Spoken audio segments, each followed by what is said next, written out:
če mi maja lani takrat, oziroma predlani tega ne bi naredili, nihče ne bi imel ničesar. Moja napaka je bila, da sem v kritičnem trenutku sprejela odločitev, da za vzorce poskrbimo. Isti ljudje, ki so ta problem povzročili, ga rešujejo in ga ne znajo rešiti. Dober dan in lepo pozdravljeni v podcastu Info 360. Vodim ga Brigitte Ferlič. Z menoj pa danes zdravnica Gordana Kalan Živčec.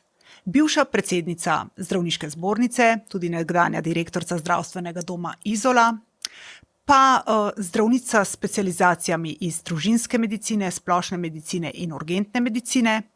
Dela v zdravstvenem domu Postojna, je pa tudi podjetnica.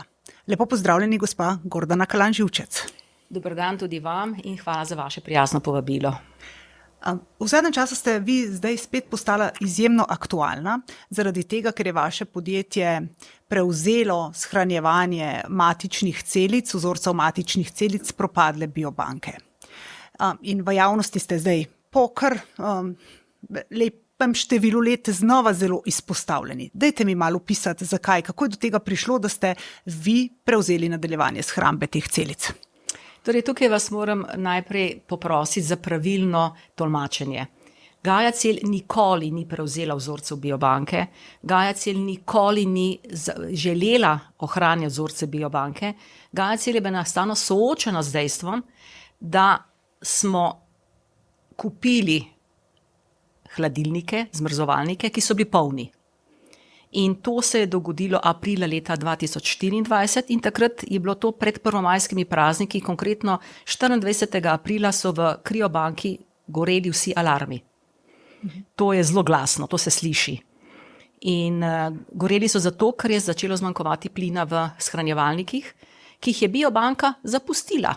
Brez prenosa, brez kakršnega koli seznanitve staršev, niti javne agencije, še manj pa nas, ki smo tam tudi že začeli z delom. Se pravi, vi sploh niste vedeli, da vi ste te posode prevzeli, pa niste vedeli, kaj v teh posodah, a prav razumem? Mi smo vedeli, da so noter vzorci, ampak da seveda biobanka za njih skrbi. In potem se je zgodil kritičen trenutek, ko oni tega niso več, torej konkretno Marko Strbat je odšel. Zaposleni so odšli. In to je tako, kot če sredi avtoceste pustite prižgan avto. Ampak vam so nekako, zdaj tudi lepo število nekih anonimnih dopisov je, v katerih se čudijo, so zapisi, da ste pravzaprav vi bila nekako povezana z biobanko, da ste to načrtno prevzeli, da pravzaprav pomagate bivšemu vodstvu biobanke, da je to vaše podjetje nekako slamnato podjetje. Vse take očitki zdaj letijo na vas. Kako na te očitke odgovarjate? Torej, take očitke lahko daje nekdo, ki si ali zelo aktivno nekaj izmišljuje, ali pa pojma nima, kaj govori. Jaz se nagibam na eno in na drugo stran, zato ker očitke, da je GaiaCell slamnato podjetje, so neumni. GaiaCell je prevzela tehnologije podjetja Educell in to je naše glavno, torej poslovna odločitev, ker Educell je imel izjemno močen portfelj gojenja matičnih celic, dostopne, ki so že primerne za zdravljenje na pacientih, z bolniki. Educell in biobanka sta imele pa skupnega lastnika, ne? Educell in biobanka sta se nekoč v preteklosti združili v isto podjetje, ki ga imenuje MBSI, neko famozno združeno podjetje z sedežem v Švici, ker je to bilo zelo nobel takrat. Govoriva o 10-15, mogoče celo več let nazaj.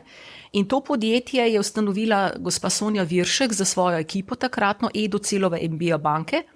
In gospa Sonja Viršek je ta svoj večinski delež prodala podjetju Vincula v Srbijo. Sedež je bil še vedno v Švici, za podjetje pa nihče ni skrbel, niti biobanko, niti Educell. In kako ste se potem vi znašali na istem naslovu v Trzinu, kot je domovala biobanka? Glede na to, da je Medico Veritas, moje podjetje, ustanovljeno leta 2013, dalo kredit Educellu. Mi smo ves čas suportirali, podpirali Educell, nikoli biobanke. Biobanke šele posredno, zato ker je pač Educell tudi skrbel za biobanko. In ker smo ugotovili, da je ta vložek, ki smo ga dali v Educell, že začel presegati vrednost premoženja, smo to premoženje preprosto morali zaseči kot garancijo našega kredita. Ja, In s tem zasegom ste dobili tudi v last oziroma v posest te posode, v kateri so bili smo vzorci. dobili posode polne. Lahko bi takrat, govorimo o aprilu 24, ni imela Gaja-Cil nobenega dovoljenja, Medica Veritas nobenega dovoljenja, lahko bi preprosto to izkipali na cesto. Kar bi bilo nezaslišano, da ne bo pomote. Ja. Ko ste ugotovili, da v teh posodah so vzorci, kaj ste naredili, kako ste ukrepali? Ste vi obvestili javno agencijo za zdravila in medicinske pripomočke? Torej, najprej smo zagotovili kritično infrastrukturo, da je sploh delovala. To je bil prvi korak. Jaz sem urgentni zdravnik, v kritični situaciji rešujem kritični del najprej. Torej, zagotoviti dovolj plina in poskrbeti, da so temperature ves čas spremljane. Vmes je zgoril še en incident, namreč podjetje Triglyph je odneslo server, na katerem so bili podatki in spremljane temperature, tako da smo dejansko morali 2-krat dnevno gledati na teh shranjevalnih, teh loncih, kakšna je noter temperatura, če je sploh vse ustrezno. Osebno sem bila pa 8. maja 2024, govorim 8. maj, osebno na agenciji in sem jim poročala o tem. Agencija je rekla, da pač ne damo vlogo za pridobitev dovoljenja. Vse ostalo jih ni zanimalo. V tistem trenutku bi agencija lahko zahtevala od Marka Strbada, da naredi popis, inventuro, prenos dokumentacije, vse, kar je potrebno v taki situaciji, ne pa, da je gospod Strbad preprosto izhlapel. Gospod Marko Strbad, da povemo, je bil direktor Biobanke. Je bil zadnji direktor Biobanke, ki je preprosto odšel. Danes dela na izvorni celici. Zelo hitro se je tam zaposlil. Gospod Marko Strbad je odnesel tudi računalnike iz Biobanke z osebnimi podatki. Vprašali so me, zakaj nisem prijavila policiji. Pa se to je bio od banke, biobančno. In ja, moja napaka je bila, da sem v kritičnem trenutku sprejela odločitev, da za vzorce poskrbimo, da jim zagotovimo varovanje, elektriko, plin in tudi nadzor temperatur, kar je ključno. Se pravi, 8. maja, kdaj ste rekli? 8. maj 2024. Zdaj je več kot 2 leti že minilo. Več kot 2 leti. Ja. Ko ste bili na javni agenciji, torej so se oni strinjali s tem, da vi nadaljujete hrambo teh vzorcev, čeprav nimate dovoljen. Oni se niso z ničemer strinjali, jaz sem vprašala, kaj moramo narediti. Oni so rekli, da pač moramo vložiti vlogo. In smo začeli pripravljati vlogo. V tem času sem pričakovala, da se bo javna agencija obrnila okoli sebe, pa začela reševati to situacijo. Še posebej, ker je 23. maja, istega leta, se pravi 24, bil v prostorih v Trzinu lastnik MBSA, se pravi Biobanke in Edocela, gospod dr. Aleksander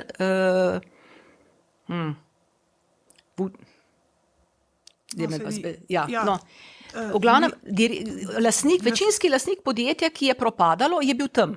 Tam so bile inšpektorje oziroma inšpektori iz javne agencije, z njim so imeli neposredno komunikacijo, niso od njega zahtevali niti prenos dokumentacije, niti inventuro, niti kakršnega koli ukrepanja v zvezi s situacijo v Biobanki. Imeli so vse možnosti. Jaz sem tukaj dokument, v katerem se vidi, da so že 18. aprila iz Beograda poslali dopis na naše ministrstvo, podrejeno potem na javno agencijo, v katerem jasno piše, da vedo, da je Biobanka v procesu ustavitve oziroma propada. To je bilo 18. aprila, takrat vašega podjetja še ni bilo. To je 14 dni smo bili ustanovljeni. A veste, mi smo se ustanovili z namenom nadaljevati tehnologije podjetja Edocel. Zato je tudi Gaja-Cel nadaljuje z nekim deležem tudi v imenu to, da se vidi ta kontinuiteta. To je visoka tehnologija biotech, ki ga redke države sploh imajo na razpolago. In kot zdravnica jaz vem, kaj to pomeni za zdravljenje pacientov. Kaj konkretno torej je Edocel delal, pa ste vi želeli nadaljevati? Torej ni šlo za shrambo vzorcev teh, ampak kaj konkretno? Torej ravno ta naša zaveza, da bomo nadaljevali, oziroma želja, da želimo nadaljevati postopek gojenja alogenskih, se pravi donorskih matičnih celic, ki so primerna za zdravljenje, za napredna zdravljenja, je bil motiv. Plus Edocel ima v svojem portfelju virusni vektor, lentivirus za CAR-T, je to, kar se profesor Zver že 6, 7, 8 let izjemno prizadeva, da bi lahko da bilo dostopno slovenskim pacientom. To je imel Edocel že vse v svojem portfelju in mi smo ta del ne samo želeli, tudi smo uspešno prevzeli. Biobanka se nam je zgodila samo zato, ker nismo pustili, da vzorci propadajo. In zato je tudi oprema biobanke ostala na Medico Veritas, ker Gaia Cell nikoli ni imela interesa izvajati biobančne storitve. Gaia Cell je imela samo možnost v tistem trenutku zagotoviti ljudi, denar, po domače, in tudi Mijo Kneževič je bil takrat z nami, ki je vsaj povedal novo zaposlenim, kaj lahko naredijo. Saj ni nikogar iz biobanke, ki bi znal v to tehnologijo delati. Ja, vam so ravno učitali, ne, da v bistvu ste prevzeli vse zaposlene biobanke in na nek način... To sploh ni res. Biobanka imela 6 zaposlenih, iz biobanke dela pri meni zdaj 1 zaposlena, to iz administracije, in naslednja, ki se nam je priključila šele potem, mislim, da se julija ali avgusta. Pa gospod Kneževič se Gospod Kneževič je bil zaposlen v Edocelu. On je bil strokovni direktor Edocela. In kot takega, kot Edocelovca sem ga zaposlila naprej. Seveda, ker je poznal, on je doktor znanosti z področja biologije, bioloških znanosti, ki so bile potrebne takrat in so tudi vedno potrebna ta znanja, tudi za Gajo. V bistvu ste vi v svojem podjetju Gaia Cell torej dobili na nek način eno coklo s temi matičnimi... Kukavičje jajčko. Ja. Dobesedno. Ste se zavedali, s kakšnimi stroški bo povezano shranjevanje teh celic in s kakšnimi zapleti? Niti slučajno.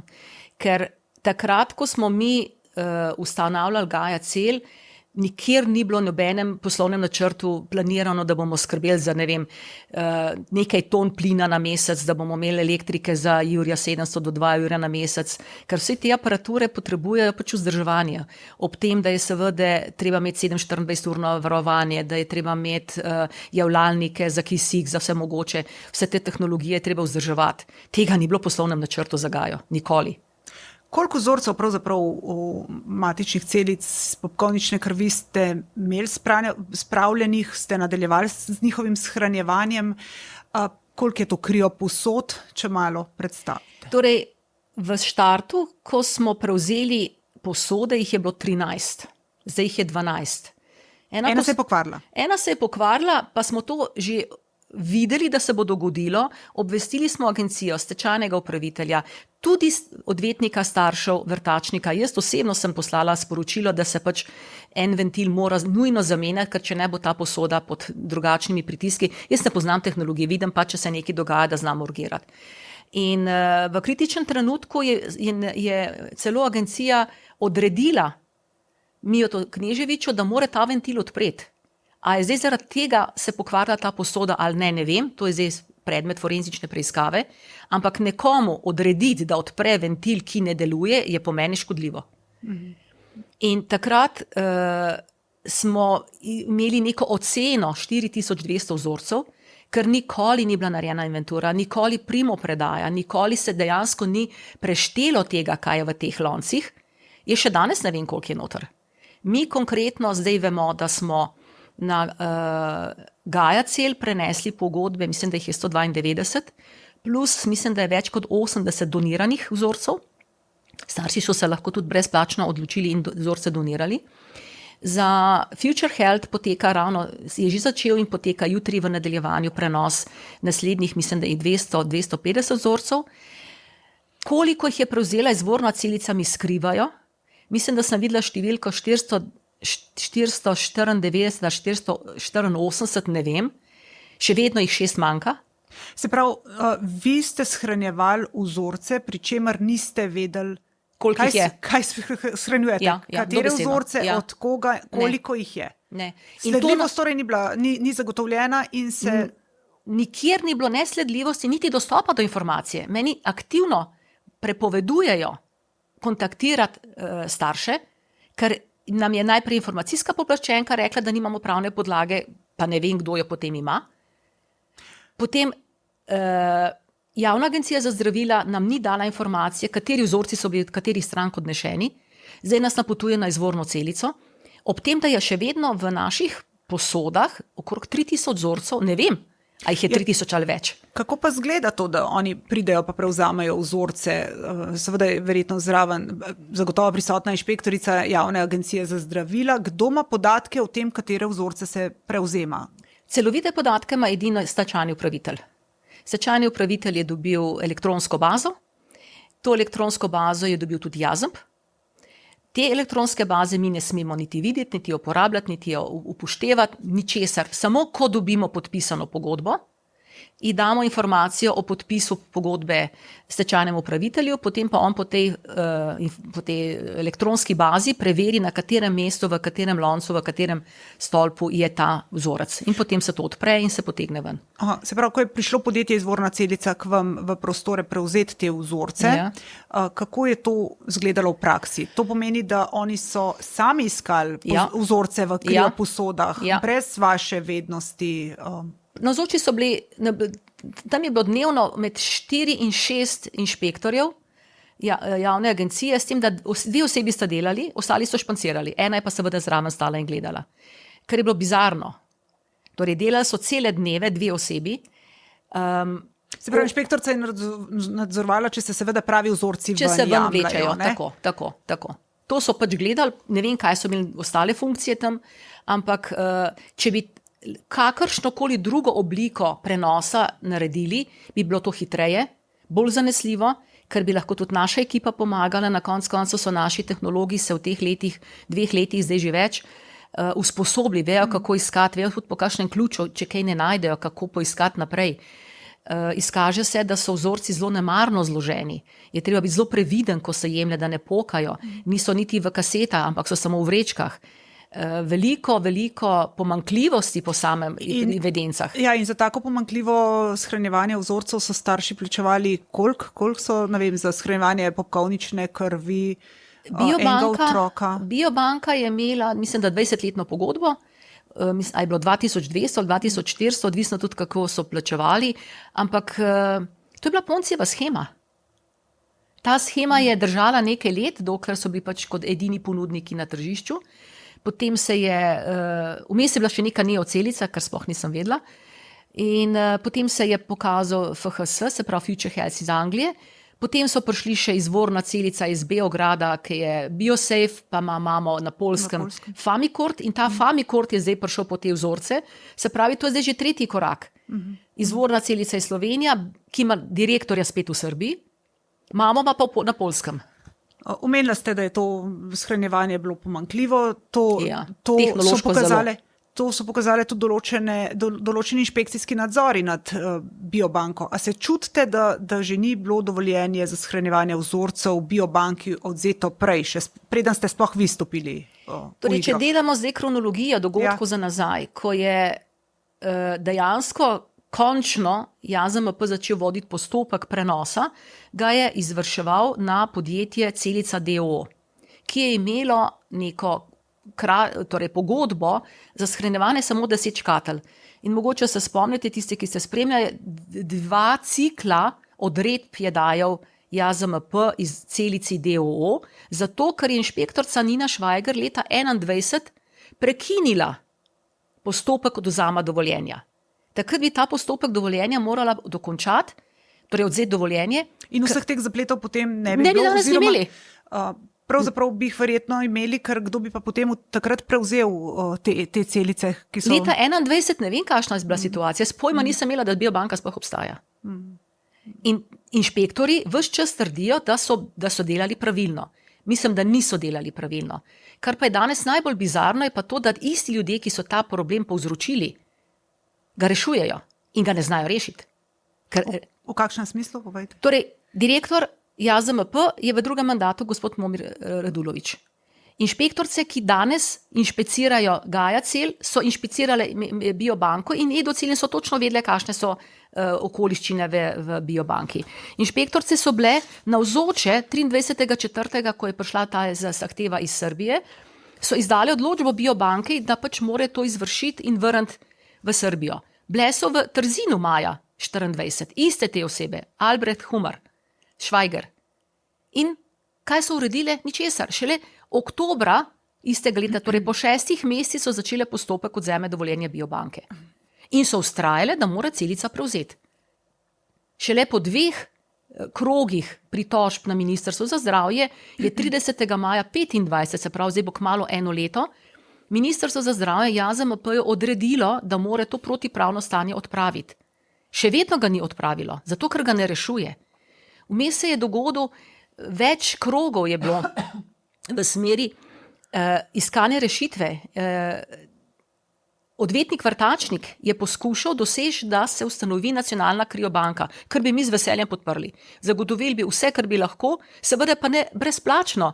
Ljudje je treba plačati za delo.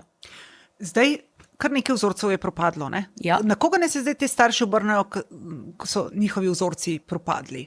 Kdo nosi kazensko odgovornost? Biobanka. Biobanka je v stečaju, ni je več. Ima pa lastnike, izlane. Koliko vzorcev zdaj ostaja pri vas po vaši oceni? Zdaj, koliko vzorcev ostaja pri Gaja Celu v posodah vašega podjetja? Glede, v Gaja Cel bo ostalo teh 200 vzorcev, ki smo jih sprejeli. Ja, ampak te, ki niso bile prenešene. Teh je več kot 3000. Teh je več kot 3000, za katere ne vemo, kakšna bo usoda. Zelo jasno vemo, kakšna bo usoda. Žal bojo ti vzorci propadli, ker nihče za njih noče skrbeti. Jaz sem večkrat prosila, da mi dajo podatke, da vsaj kontaktiramo te starše, da jih vprašamo, kaj želijo. Tudi v petek so bili spet pri nas v izrednem inšpekcijskem nadzoru 4 inšpektorji, oziroma 3 inšpektorji plus pravnik iz javne agencije, ker iščejo 6 vzorcev izvorne celice. Za izvorno celico. Jaz sem jih prosila, dajte mi podatke teh ljudi, ki so še ostali pri nas. Ker njihov odgovor je, mi smo seznanili javnosti preko medijev, objavili smo na spletni strani. Veste, to je tako, kot če vaša dohodninsko napoved FURS objavil na svoji spletni strani. Se mogoče te videli, mogoče pa tudi ne. Se pravi, 6 vzorcev je zginilo neznano. Kam? Še zaenkrat ne vemo, kje so. Jaz pojma nima, kako jih bomo našli. Edini način je, da se končno naredi inventura, ki bi jo morali narediti maja 24, aprila 24, ali pa kadarkoli od aprila 24 naprej. Mi smo ponudili pomoč, šli bi to inventuro delati skupaj z agencijo. Tega niso hoteli. Plus, lastniki v Srbiji so znani. Zakaj more slovenska podjetje nositi odgovornost in finančno breme za problem, ki ga je vzpostavilo podjetje z lastnikom iz Srbije? Zakaj pa? Se imamo mednarodne stike in mednarodne možne.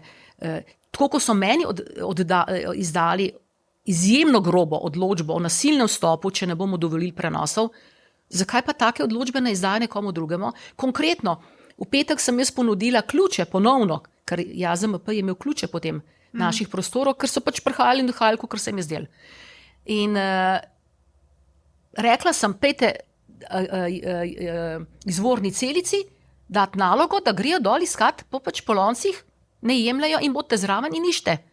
Niso hoteli. Izvorna celica je rekla, da tega ne bo niti naredila. Smo bili obveščeni, sicer telefonsko samo, da nihče ne bo prišel iskati teh vzorcev in zdaj pričakuje, da bomo mi iskali za izvorno celico. Kdaj, kje, kako?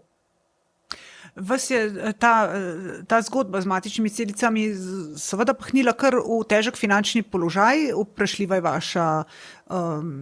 vaša eksistenca, eksistenca. Zdaj ne vem, ste božičnico že uspeli splačati, ne? Ker vem, da sva govorili konec lanskega leta, pa ste rekli, da boste imeli težavo z izplačili božičnice, ker so te stroški plina tudi izjemno visoki. Ne? Torej, če gremo po vrsti, prioriteta Gaja Cel je, da njeni zaposleni, teh je 16 plus 2 zunanja strokovnjaka, redno prejmejo plačo. Prihodnji teden je za plače treba zbrati. Ne vem, kako bomo. Ne vem. Druga prioriteta je, da se vse, kar smo dolžni izvajati, tudi izpeljemo. Gaja Cel ni dolžna skrbeti za vzorce biobanke, po nobenem zakonu. To, da nam je to breme naložila javna agencija, potem ne sprejme tudi odločitev, kdo bo skrbel finančno za ta del. To, da se oni ogradijo, da niso pristojni za finančne odnose, ne drži. Preprosto ne drži. Oni so si to kar malo po svoje razložili. Oni pravijo, da boste mogli te stroške, te vzdrževanja, shranjevanja matičnih celic, terjati sodno. Ja, od koga, če ne vem, če mi ne dajo podatkov, kdo so te osebe. Predvčerajšnjem smo dobili spet zavrnilko ravno od agencije, da nam teh podatkov ne bojo dali. Se pravi, vi shranjujete zdaj še 3000 vzorcev, lahko jih shranjujete še v nedogled, plačujete vi plin, pri čemer nimate koga terjati za te stroške. Ja, v naši lepi Sloveniji. Ob tem, da so lastniki v tujini in da so te vzorce, ki so že odpeljali. Tukaj mogoče samo še eno informacijo, torej odvetnik Vrtačnik je polni doktor pravnih znanosti. Vrtačnik zastopa starše, neko skupino staršev, veliko, je najprej predlagal, da naredimo nacionalno kriobanko. Potem, ko je to ministrica izjavila, da to ni slovenski nacionalni interes, da je to osebna odločitev, je bil predlog direktorja Radulovića in odvetnika Vrtačnika, da se vzpostavi sistem, platforma, na kateri bojo starši izbirali med ponudniki. In zdaj bo spet kmalu 1 leto takrat, ko sva z gospodom Vrtačnikom zelo globoko razpravljala o tem, kako to izpeljati. In se prav spomnim njegovega predloga, torej bo na portalu ponudbe in tam bo tudi ponudba za plačilo za Gaja Celza nazaj. Punk, bojo starši pritisnili, pa boste dobili nekaj denarja. In sva se takrat dogovorila, čeprav je on potem naknadno zanikal, 4 evre na mesec za nazaj. 4 evre na mesec. Meni je bilo to tudi vsaj toliko, da realne tiste minimalne stroške, se pravi elektrika, plin lahko pokrijem, ne še delo, ne še ostalih vzdrževalnih stroškov. Ampak vsaj to. Na kar se je izkazalo, da je stečajni upravitelj od tega odstopil, ker mu sodišče ni dalo soglasje za tako platformo, pa ga ni potreboval, vse tako so me informirali odvetniki. In je vse skupaj propadlo. In danes ta isti gospod Vrtačnik in njegov pomočnik oziroma njegov odvetnik Vošnar trdita, da Gaja Cel ni upravičena do nobenih povrdilnih stroškov. Se pravi, vi bi morali to dejavnost izvajati pro bono, čeprav niste imeli od začetka niti nobenih dovoljenj za to dejavnost. Tako je neka ideja, zato ker so vsi regulatorni mehanizmi odpadli, plus jaz sem si tukaj naredila, kaj je treba res narediti. In ker želite v bistvu plačilo za stroške, nazadnje vi v javnosti zdaj izpadate, kot da ste vi pogoltni, požrešni. Ja, ker lejte, vi verjetno za vaše delo dobite plačilo in ga upravičeno pričakujete. Mi tudi. Pa zakaj mislite, da so se sploh pojavile te povezave? To izhaja iz tistih očitkov anonimki, da ste vi zgolj nekako nadaljujete, da ste z roko v roki sodelovali z bivšim podjetjem, da je to zdaj, ne vem, kot tudi vaša krivda, pa ste v resnici prišli le od zunaj, ne? Moja odločitev je bila takrat pravilna. Še danes mislim, da je bila ta odločitev pravilna. Kako so pa to ljudje zdaj preoblikovali za to, kdo je dobil profit? Torej, starši so bili sigurno oškodovani, da ne bo pomote. Starši so 2-krat oškodovani. Najprej, ko so plačali biobanki, potem so plačali odvetniku Vrtačniku. On je dobil plačilo za svoje delo. Aj pogolten, jaz mislim, da je upravičeno plačan. Plačali so mu 2-krat, kakor vem. Zdaj so plačali Zvorni Celici, ali pa bojo FHS plačali. Nam, ki pa smo vse to sploh zagotovili, omogočili, ker če mi maja lani takrat, oziroma predlani tega ne bi naredili, nihče ne bi imel ničesar. Vam je celo agencija javna izdala odločbo, v kateri je rekla, da vi ne smete nobenih takih ukrepov se poduzeti, da boste škodovali tem matičnim celicam. Ne? Se pravi, ne smete, morate zagotavljati plin, morate skrbeti za te matične celice. Vam so v bistvu naložili naloge, ki v bistvu sploh niso pripadale vam, če jaz prav razumem. Točno tako, pravilno razumete. To niso naše naloge. Ponavljam, Gaja ni prevzela, ni v posesti. Se opravičujem, govorim skozi prevzela, vi ste nadaljevali s hranjevanjem. Mi smo izključno in samo omogočili, da ti vzorci niso propadli. Ker to ne gre za material, ki lahko trajno stoji na nekem skladišču, pa se ne bo nič zgodilo, ampak gre za občutljivo okolje, v katerem mora biti ves čas vse dokumentirano. Ampak vi ste to tudi morali omogočiti, ker je to od vas zahtevala iz tiste odločbe, ki sem jo jaz zbrala, tudi javna agencija, ki je napisala, da ne smete ukrepati nikakor drugače, da ne naredite neke škode. Ne? To sem tako razumela. No? To je ta agencija naredila po enem letu. Kaj pa delala 1 leto pred tem? To pa vi povejte. Nič. Torej, bili smo deležni nadzorov, imeli smo zdaj po moje blizu 30, kar je tudi veliko časovna obremenitev, da ne govorim, kakšen pritisk je to na naše zaposlene, ki niso dolžni skrbeti za te vzorce. Ponovno ponavljam. Gaja je dolžna skrbeti za vzorce za stranke, ki so prenesle vzorce k nam. Gaja bo poskrbela, da bojo vzorci za Future Health pravilno in ustrezno prenešeni k njim in tudi odpeljani, tako kot so se stranke odločile. Izvorna celica je to naredila sama, cel teden so delali. Dajmo zdaj, to mi malo gledalcem, ki te tematike ne poznajo, pojasniti. Ne? Zdaj so določeni starši so imeli določen rok, do katerega se morajo odločiti, kaj bodo naredili s temi shranjenimi celicami. Tako. Ali jih bodo donirali to je brezplačno donirali v dobrodelne oziroma namene, ali bodo jih prenesli na eno od ustanov, ki ima dovoljenja za hrambo teh celic, in ena od teh ustanov je Future Health, kot ste omenila, eno je Gaia Cel, vaše podjetje, tretja je pa izvorna celica. In zdaj se dogajajo te prenosi, o katerih ste že povedala, na ta 3 podjetja, pri čemer so zdaj stroški za te prenose popolnoma različne. Izvorna celica vam ni nič plačala za preteklo shranjevanje, medtem ko Future Health vam je pa poravnal stroške za preteklo shranjevanje. Pa kako je zdaj to v bistvu zelo nepošteno, ne? Zelo. Torej, zakaj je temu tako? Ker je aktivno odvetnik Vošnar spodbujal stranke, najprej, da ne plačajo nič, drugo, da izvorna celica in tudi Future Health ne podajo informacije o tem, čigava imovina, identiteta lastnikov je. In moram se zahvaliti tukaj Future Healthu, ki je vendarle poskrbel za svoje stranke na način, da je on zbral sredstva od njih, da ne zbiramo od vsake stranke posebej. Nam je dal tudi listo, na kateri piše točno, kdo je poravnal stroške, in smo tudi mi izdali certifikat, da so stroški povsem poravnani, torej da nikoli v prihodnje ne pride do nobene dileme, ali je kdo komu še kaj dolžen. Se pravi, stroške za starše, ki so se odločili prenesti na izvorno celico, boste pa morali terjati po sodni poti, pri čemer, kot ste rekla, ne veste, od koga sploh. Kdo je identiteta, kar je v bistvu bizarno. Vam je Jazemp očita pravzaprav, da jih vi niste obvestili, to sva sicer že rekla, da ste jih obvestili takrat, to ni res, to je laž. Lahko. Zakaj tako govorijo? Zato, da v bistvu sebe olepšajo, da niso takoj začeli aktivno ravnati in pristopati k reševanju te situacije? Jazemp je imel nekaj mesecev časa, da bi lahko aktivno pristopil, pa ni. Ukrenili niso ničesar. Govorimo maj, juni, julij, avgust leta 2024. Če je bilo to protipravno... Mogla bi obstajati nadomestna hramba, kar smo prej rekli, ampak nadomestna hramba ni bila zagotovljena. Je bila celica in je bil Edocel. Edocel je hčerinska družba. Hčerinska družba, v bistvu to je bilo isto podjetje, če bi to, kar pravi agencija, da niso vedeli, da je to isto firma. Veste, če imaš ti, eno so 2 različni pravni osebi, tako kot sta Medico Veritas in Gaia Cel, to sta različni 2 pravni osebi. Imate tudi sedež sicer v istem objektu, ima različni vhodi, različne dejavnosti. In tudi, če je vezano lastništvo na mene, to ne pomeni, da je to ista pravna oseba. Vsaka pravna oseba odgovarja samostojno. Pri primeru Edocela, Biobanke pa temu ni bilo tako. In to je agencija vedela. In zato je nezaslišano, da ta isti problem, ki so ga povzročili Marko Strbat in agencija, rešujejo iste osebe, ker ga ne znajo rešiti. Jaz sem nekajkrat prosila. Ker Marko Strbat je zdaj pri izvorni celici. Ja. In jaz sem tudi rekla inšpektorci Humarjevi, tako ko ste izdali odločbo Gaji, izdajte odločbo izvorki, ne pride Marko Strbat in ne najde, kam je zložil. Ker on je zlagal noter. On osebno.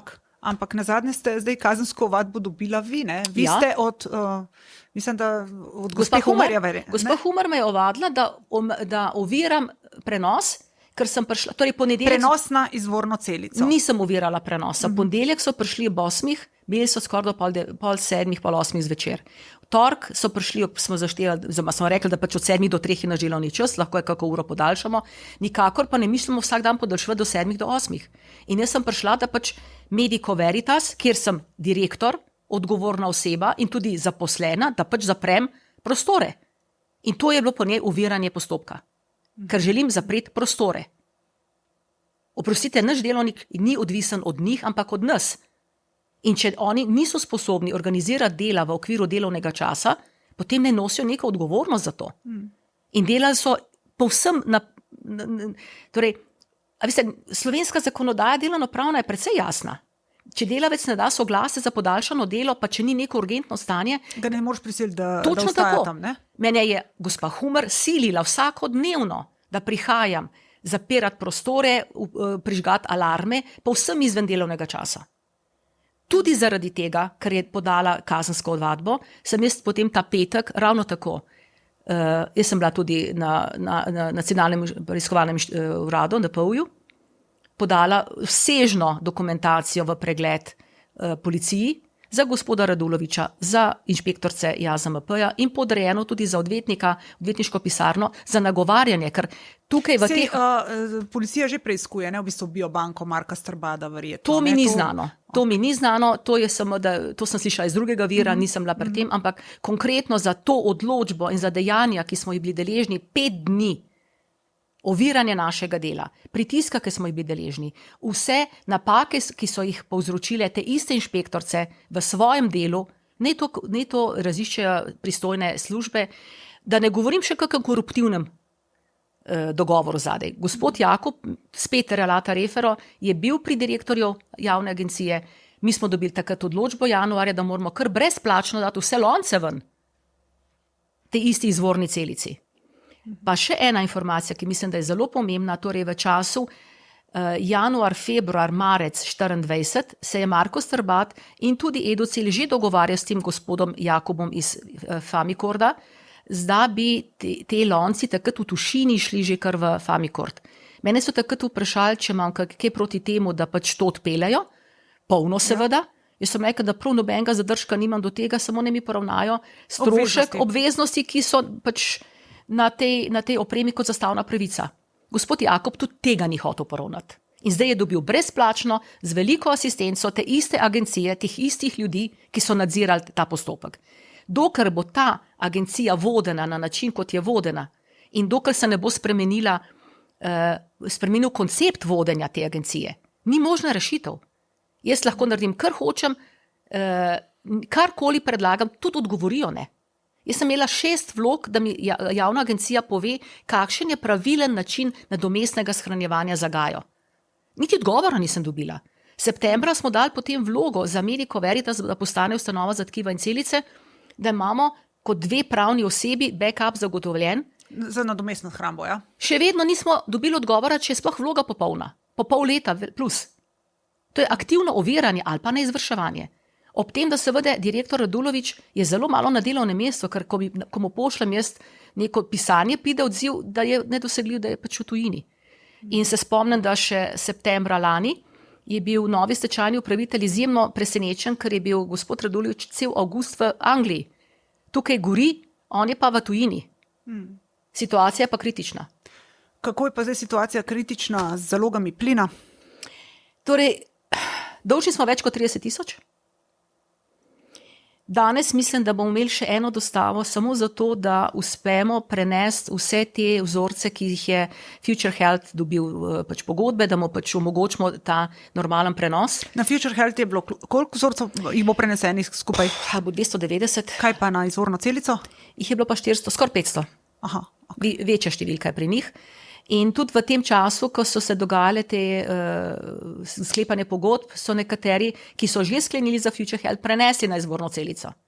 Tudi zato, ker je odvetnik... Ker jim ni bilo treba stroškov kriti, ne? Ker jim je odvetnik jasno govoril, da nič ne bo treba plačati.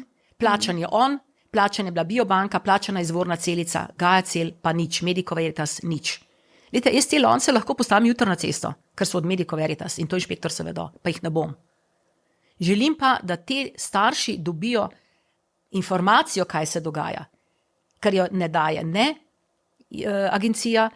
Stečajni upravitelj je menda poslal nekaj 6000 mailov, odgovor je bil minimalen in nekdo mora to situacijo razrešiti. Država, jaz jo ne morem. Vi ste zdaj kazensko ovadeni, ste rekli, ja. To zdaj ni prva kazenska ovadba, Ja. Ti mi povedati, kako vi te osebne bitke bojujete s temi kazenskimi ovadbami? Glede, mene bije glas, da veliko delam. Jaz celo življenje veliko delam. Jaz sem še v osnovni šoli Kumarce vlagala. Jaz rada delam. Ne bom rekla, da kdor dela tudi greši, lahko pa rečem, da ljudje, ki dosti delamo, tudi vi, nismo ravno všeč in pogodu vsakomur, ki noče delati ali pa slabo dela.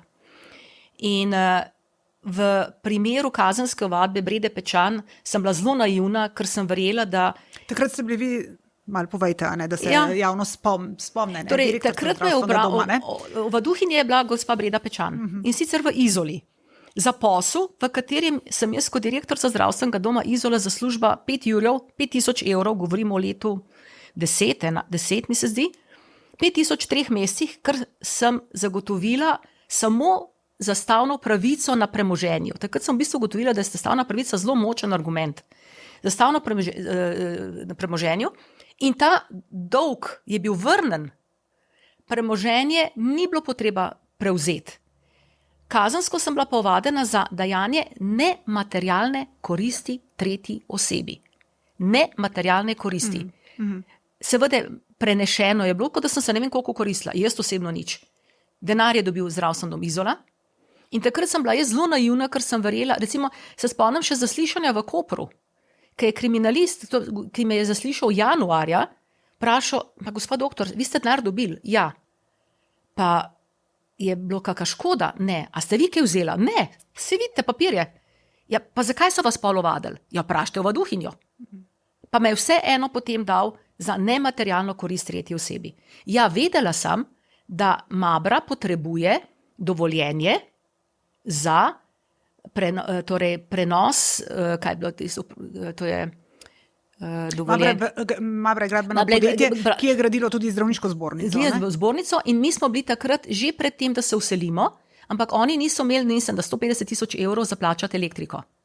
In lahko bi ta zbornica tako dala to dovoljenje, ampak meni je bilo pomembno, da je majhen zdravstven dom, veste, tam je bil vsak evro pomemben, da en majhen zdravstven dom iz tega nekaj vendarle dobi. In Mabra je dala zastavno pravico za 4-kratno vrednost.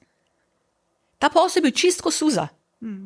Sam vam je v javnosti ustal tak grenek priokusa, stalno se vas povezuje potem z negativnimi, javnost ima do vas negativne asociacije. Ja.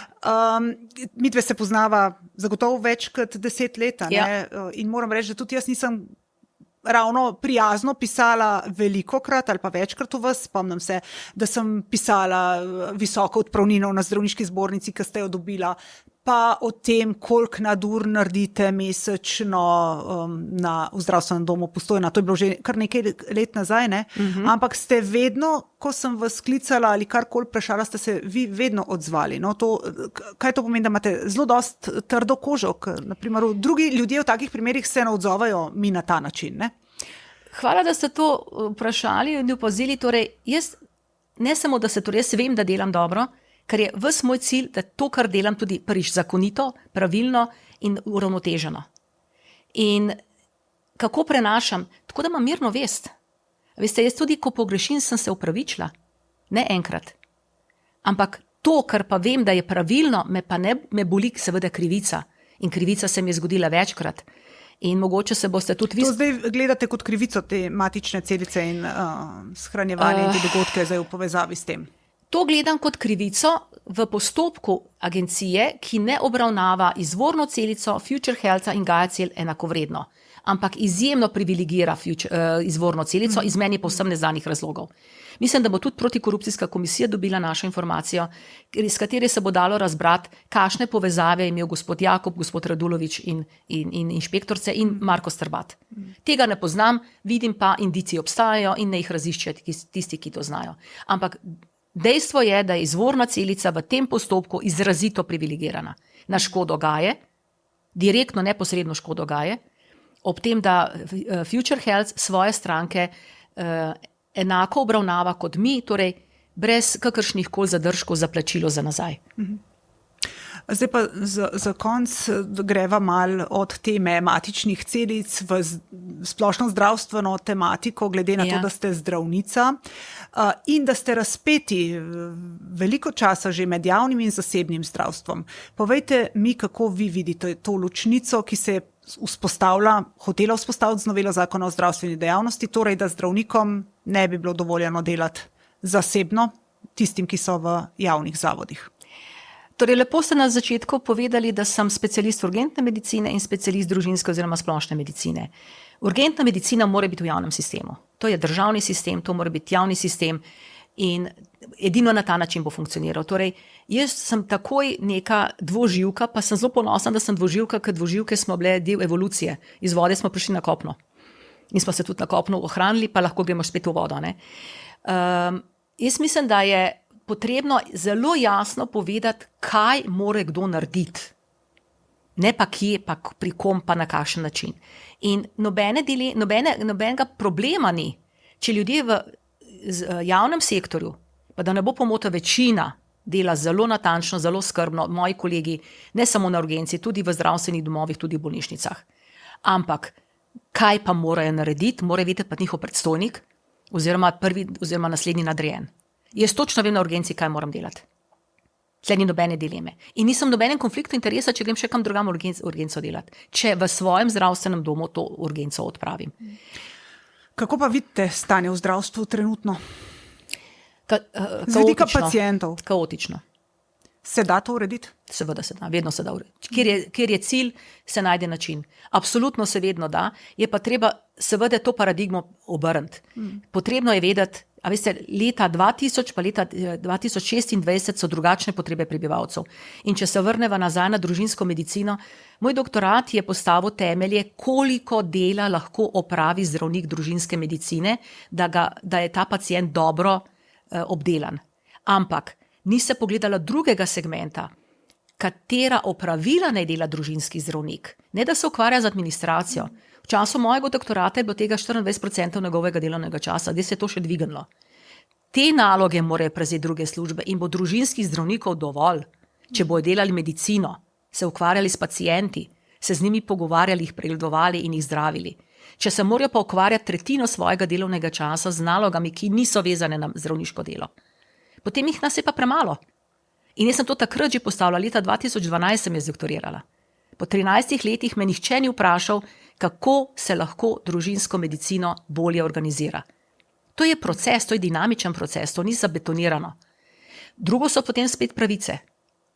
In kaj lahko Slovenija zagotovi za svoje državljane? Vedno zbiramo kakšne dinarčke, tudi jaz sem kdaj dala kakšno donacijo za kakšne izjemne dogodke. Ampak to ne more biti prepuščeno izjemnim dogodkom, oziroma je treba jasno povedati, da jaz pri 65, vi pri 45 verjetno, pa tudi otrok pri 5 letih imamo enake pravice do zdravja. Kako bi vi zagotovili, da bi denar sledil pacientom? Predvsem tako, da tisti, ki kvalitetno opravi svojo nalogo, se pravi zdravje pacienta, dobi za to plačilo. Okrog tega plačila se lahko pogovarjamo o višini, o nadomestilu, ampak kdor zdravi, naj bo plačan. Vi ste kandidirala tudi za direktorsko mesto Kliničnega centra Ljubljana. Ja. Pa vas zdaj vprašam, bi dopustili tam odhode maksilofacialnih kirurgov? Nikakor. To mislim, da je nacionalna tragedija. Klinični center Ljubljana, da ne bo pomote, je zadnje mesto slovenske medicine. Če tam ni zdravnikov, ki znajo ne samo zdraviti, tudi poučevati, vzgajati novo generacijo, je konc slovensko medicino. Kako pa komentirate odhode interventnih radiologov z UKC Maribor, tudi 7 jih je dalo odpoved? Kaj to pomeni? Kaj se dogaja v slovenskih bolnišnicah? Torej, to je način, kot je tudi agencija nastopila proti Gaji z pozicije moči. Ko sem še vodila zdravniško zbornico, sem se pogovarjala z veliko deležniki in sem vedno rekla, dajte, zdravniki smo kot metulji, dajte nam mehko pot, pa bomo leteli proti pravemu cilju. Ne morete nas preganjati, ne morete nas stiskati, se bomo pač umaknili. In rešitev je vedno v dialogu. Dajmo na mizo argumente, poglejmo, kaj je naš skupni cilj, dajmo tako na skupni imenovalec in dajmo skupaj iskati rešitev. Z pozicije moči zdravniki se umaknemo. Ker imamo pač možnost se umakniti. Tako so se umaknili maksilofacialci, pa niso spraševali ne vem kaj. Zdaj konkretno mariborski primer preslabo poznam, ampak če je, koliko ste rekli intervenizij? 7 interventnih radiologov, ja. A veste, koliko je to izmen treba pokriti? 7 izmen. Ker intervencijska radiologija pomeni 724, 365 vedno na razpolago za kritično bolne. Jaz delam na kritično bolnih. Ne enkrat sva se s profesor Buncem srečala ob nedeljo ob 8 zjutraj, ki je on pretekel z Golovca, jaz pa s terena. To je slovenska medicina. In urgenca, hvala Bogu, še funkcionira. In tudi ta del, drugi del v javnem sistemu funkcionira zaradi velike zavzetosti ljudi, ki tam delajo. So pa slabo organizirani. Zelo slabo. Kako da vi še vztrajate v zdravstvenem domu Postojna na urgentni medicini, vztrajate, ne? Torej, jaz sem v zdravstvenem domu Postojna še vedno zaposlena, sem pa trenutno zaradi osebnih razlogov na polovičnem delovnem času. Pa vztrajate pri tamkajšnjem delu. Vi tam delate kot urgentna zdravnica? Tam je moje delovno mesto urgentnega zdravnika, ponavljam, zaradi osebnih razlogov sem na polovičnem delovnem času. Razumem. Je pa to ena težjih specializacij, ne? Vas preseneča, da v bistvu se tako malo zdravnikov odloča za to specializacijo. Zdaj spet ta zadnji razpis teh specializacij je spet pokazal kritični manko pri prijavah na urgentno medicino. Torej, moja osebna izkušnja, jaz sem delala urgenco že kot družinski zdravnik praktično leta 1989. Je to čudovita stroka. Seveda zahteva veliko znanja, veliko izobraževanja in zahteva izjemno dobro timsko delo. Tako v Izoli kot v Postojni sem imela priložnost delati z izjemnimi kolegicami, reševalci, zdravniki, in je to tudi v bistvu ena potrditev, da to, kar delaš, je koristno in kvalitetno. In to je velika nagrada za vsakega zaposlenega na urgenci. Je pa seveda časovno zahtevno. Veste, ti si za praznike v službi, pa čez noči tudi.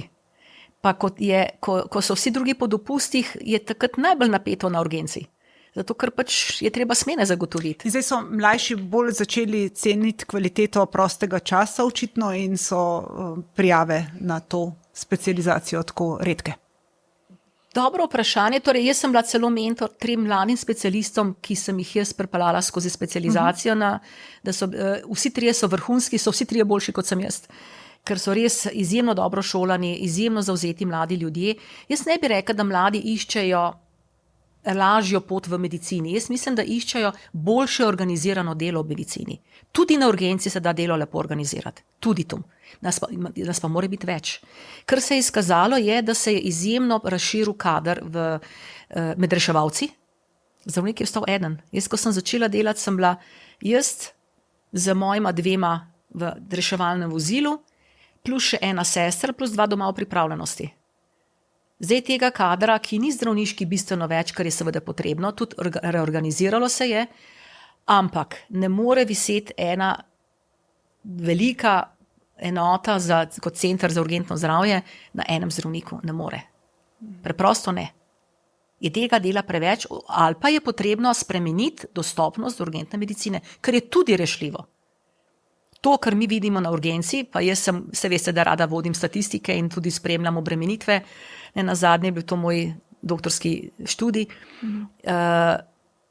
Obremenjenost urgentnih služb je previsoka zaradi nepotrebnih pregledov. A je teh zdaj 60, a je 70, a je 80%, odvisno od okolja. Ljubljanska urgenca je sigurno zaradi tega preobremenjena. Plus zato, ker ni vzpostavljen paralelni sistem za nujna, ampak ne urgentna stanja. Ja, samo kdo si bo upal nekemu pacientu, ki ga nekaj boli, reči, da je to nepotreben pregled? Nihče brez pregleda. Nihče brez pregleda. Deva zaključa tole oddajo še mogoče malo težko zgodbo, primerom Nekrep, tam ste v bistvu vi začela pridobivati na tem rečemo negativnem slovesu. Ne? Pa tudi takrat ste mi rekla, je bila zgodba popolnoma drugačna. V javnosti se je vas oslikalo zelo grdo črno, čeprav ste ves čas trajala, da v resnici ste rekla, sem se borila za prave stvari. Dajte to mogoče malo urisati. No? Takrat je šlo za smrt, tragično smrt mladega fanta zaradi zdravniške napake.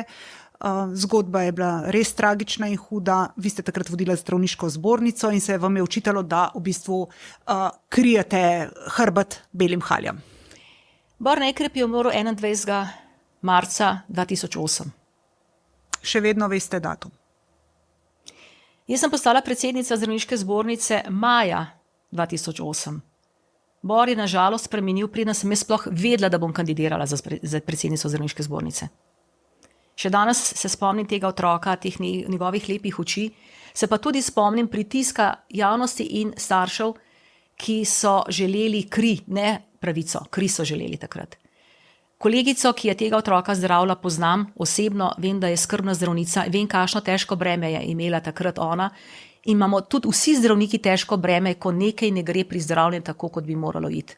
A je naredila napako? Ja, ob 2 ponoči se je napačno odločila. Ja, se je, verjetno je prepoznala potem tudi kasneje. Zakaj je šla pot po taki poti, ne vem. Ko sem jaz prevzela zdravniško zbornico, je bil moj prvi sestanek starši, ravno za starši Bora Nekrepa. Prvi. Ker smo iskali rešitev, kako tem staršem dati neko olajšanje, ker samo to smo lahko dali. Moja vloga kot predsednica Zdravniške zbornice je pa bila, da te kolegici omogočim pravico do postopka, ne linč, postopek. In samo to sem zagotovila. In to je bilo napaka za javnosti. Kako pa gledate, v bistvu se še vedno dogajajo seveda zdravniške napake, a ne? Samo vemo, da agencija, ki je zdaj temu primerno ustanovljena, še ne deluje, zdaj ne vem, ali so že vsi akti sprejeti ali ne, da se te napake preverjajo, ampak vse to povzroča, da ima javnost potem do zdravnikov še večji občutek tega, da so zaščiteni zdravniki mnogo bolj. Pa kako je s shemami odškodninske odgovornosti? To je ena taka stvar, ki bi te zadeve lahko uredila, pa je še nimamo urejene. Glede, tukaj je pa direktno odgovoren Andrej Možina, moj naslednik. Ko sem jaz zapustila Zdravniško zbornico, smo imeli z vzpostavljen internetni način prijave, anonimno prijavljanje zdravniških napak, po zgledu švicarskega oziroma nemškega sistema, ki so ga tudi Avstrijci vzpostavili. Preden sem odšla, je bil ta sistem preveden in dostopen. Andrej Možina, Brane Dobnikar sta ga ukinila, zato sem ga jaz postavila. Iz čiste hudobije. Ta sistem bi omogočal vsem državljanom anonimno prijavo lastne izkušnje, ki bi jo preverila nevtralna komisija ali v Švici ali v Nemčiji, ne slovenska.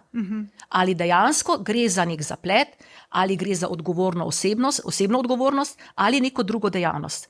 In iz tega sistema so se vzpostavile nove, dobre rešitve. Konkretno, recimo, najbolj tipična je bila, da so bili stekleničke za kali pa za natrij v operacijskih dvoranah čist enake. Z enako nalepkom kali pa natrij sta pa čist različne vsebine. Če daš kalija toliko, kar natrija, človeka dobesedno ubiješ. Torej, to se je tudi verjetno zgodilo. Ker torej ukrep je bil spremeniti obliko stekleničk.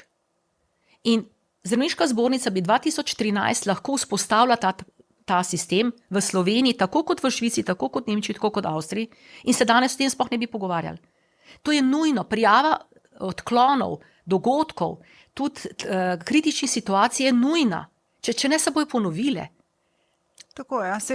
Prijava odklonov je zato, da se z napak nekaj naučimo, pa izboljšamo sistem. Ne? Samo tako pri nas se pa potem vali krivda in, kot ste rekla, tudi išče kri. In spet, kaj je objektivna odgovornost osebe, malomarno zdravljenje, nepojasnilna dolžnost, ali pa nek zaplet, veste, ob 2 ponoči se drugače odločaš, kot se ob 2 popoldne.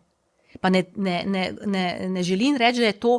Ne relativizirate zdaj tega? Ne, niti malo, ampak potrebno je vse te okoliščine vzeti v ozir. Če gremo zdaj še nazaj, kolegica je takrat bila, mislim, da 7 noči dežurna. Kdo je odgovoren za 7 nočnih? Ne ona, ker ni bilo nobenega v službi. A veste, to so vse okoliščine, pa to, da ne bo pomote, meni je še danes žal za Bora in njegovo družino. Ta fantek bi bil danes čudovit. Pa ga ni. Tudi jaz sem zgubila brata. Ja. Nikoli prebolela. No, zaključimo zdaj ta najin pogovor. Hvala vam za ta tudi vaš čustven odziv. Lepa hvala za vse te misli, ki ste jih delila. Upamo, da smo staršem odgovorili zdaj na kakšno vprašanje v zvezi z matičnimi celicami, s hranjevanjem matičnih celic, kaj je prav, kaj je narobe, da se zdaj vsaj teh 3000 staršev, mislim, da še odloči, prosim, da se javijo. Da se javijo, da lahko potem te celice prenesejo. Tako da hvala vam lepa za vaš čas, gospa Gordana Kalan Živčec. Hvala tudi vam. Bi pa samo zaključila z eno lepo zgodbo za konec. Torej, celice iz Edocela, ki jih dela Gaja Cel, so pacientki iz Zagreba omogočile, da je po 3 letih nepomičnosti ustala na svoje noge, kar smo res veseli. Tako zanjo, kot tudi, da dokažemo, da je naša pot prava pot in jo bomo tudi nadaljevali. Hvala.